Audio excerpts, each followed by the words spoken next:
Okay, Ceobe, our favorite doggo operator.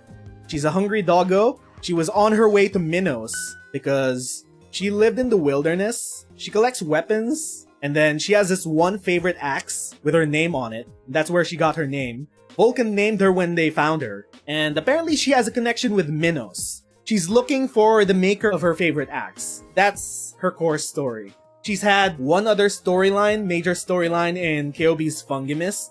It's basically her hallucinating on shrooms. That's IS-1. And the problem with that is they took IS-1 permanently out of the game. So that's points against Ceobe because they took one of her only major events out of the game, so can't really experience that now, can we? She's a fun character. She's not really gonna get involved in many major things in Arknights. She's a goofy character, first and foremost. Adopted maternal figure is Vulcan, so that's her main connection of anyone else. She has a connection with Minos, so if they ever decide to do a Minos plotline, where they go to the equivalent of Greece and Terra, they could possibly make her the main character, because she's the one that has the most motivation to go there and look for the blacksmith that made her axe. But that's about it with Ceobe, really.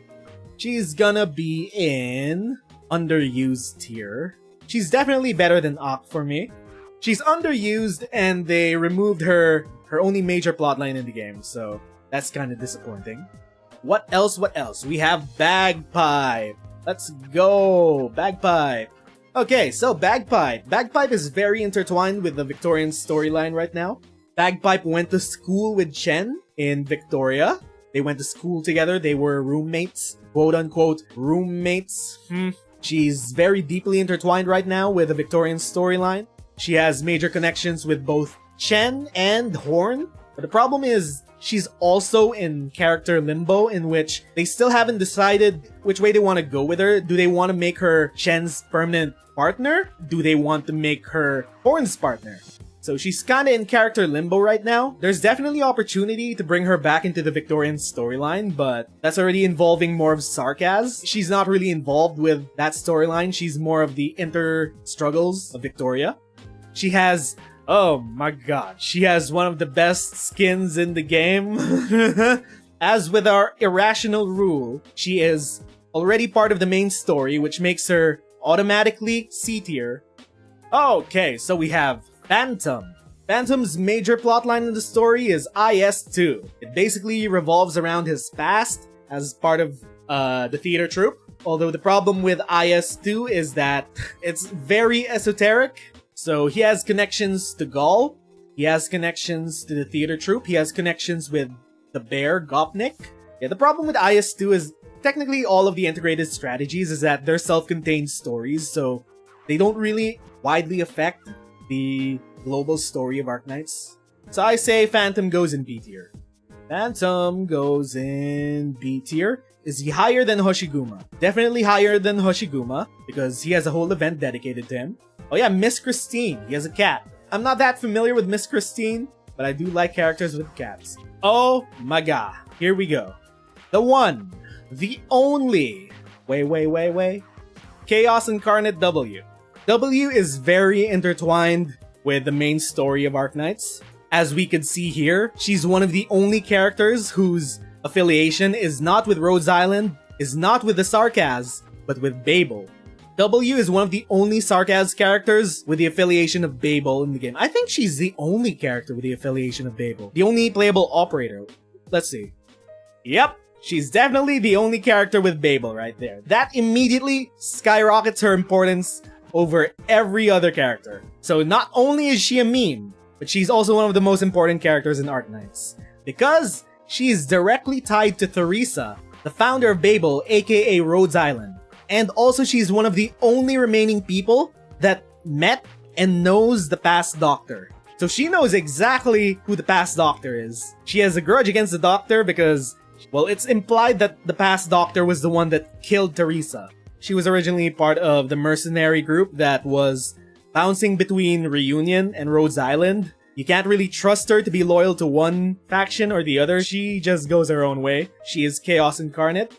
There are so many ways they could move W's character forward. She's also a very good character to have an alter in the future because she has ways to go.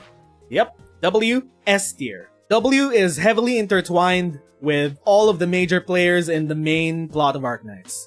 She is perhaps the most deserving of S tier. She's connected to Theresa, she's connected to the old doctor, she's connected to old Sarkaz, she's connected to Amiya.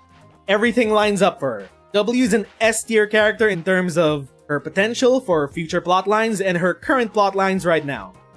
So, Weedy. Weedy is based off of a sea dragon. She is an Aegir. I don't have Weedy, so honestly, not looking good for her right now. This is just off my own basis that I don't have her. I'm not familiar with her story.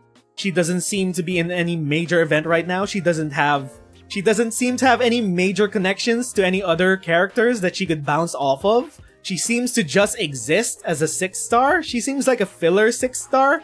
That's kind of being mean. Oh my god. This is probably someone's wife, and I'm being mean to her right now. She's okay. She has 0 exposure. Not gonna be too mean to her because, 1, she's a fictional character, and 2, there's really not much to work with. So, this, unfortunately, may be our first F tier. Just on the basis of she's kind of been ignored by the writers. And that's to be expected with around 300, 200 characters in this game. There will be characters that are definitely ignored. So, we have our first child of Ursus. Rosa's main points of connection is that she is a major player in the Children of Ursus storyline. That storyline was supposed to flesh out the first invasion of Reunion in the city of... what's it called again? Chernobog, yeah. So it was basically to show the ramifications of Reunion taking over Chernobog. It was one of the very first side plot lines of Arknights, which started the meme of Depression Knights. She is the daughter of a noble, as we could probably tell from her art. She is a tragic character. She was a student president of her school. And as we've seen in the Children of Ursus storyline, all of the schools were basically made to fend for themselves. People had to eat each other. She was burdened with a lot of leadership responsibilities, trying to keep people alive. And yeah, she's a tragic character. She's a child soldier now. That's ironic. So just because the Children of Ursus storyline is very good, she's immediately in the upper tiers in terms of story. And because they're still children as of this moment, and they haven't been further fleshed out, they could do a Children of Ursus Part 2. And a Children of Ursus Part 2 could be very interesting because they could make alters of all of the Ursus girls. She has, like, good potential to become an alter if they ever go back to the Children of Ursus as a faction. There's a lot of things that they could do with them. So she had a good story, great story in fact. She has connections with Ursus, so she could be connected with Helliger, supposedly very good with children. So there's that. Maybe Helliger could become a mentor to the Children of Ursus. If they ever go into more Ursus storylines, it could definitely revolve around them. So, I'm saying Rosa is definitely in the upper tiers. She's not C tier, that is mid tier. She's not A tier because she's not a major player in any more important event. So, she is upper B tier. But Hoshi is also there. I say, I'm not quite sure. Is Hoshi better than Rosa or is Rosa better than Hoshi? I think just because Rosa is more prominent of a character in her own storyline, she's better than Hoshiguma. Because Hoshiguma is just like Bagpipe, she's defined by her partnership with other characters. She hasn't really had opportunity to be her own individual character. So Rosa is higher than Hoshiguma on the B category. Okay.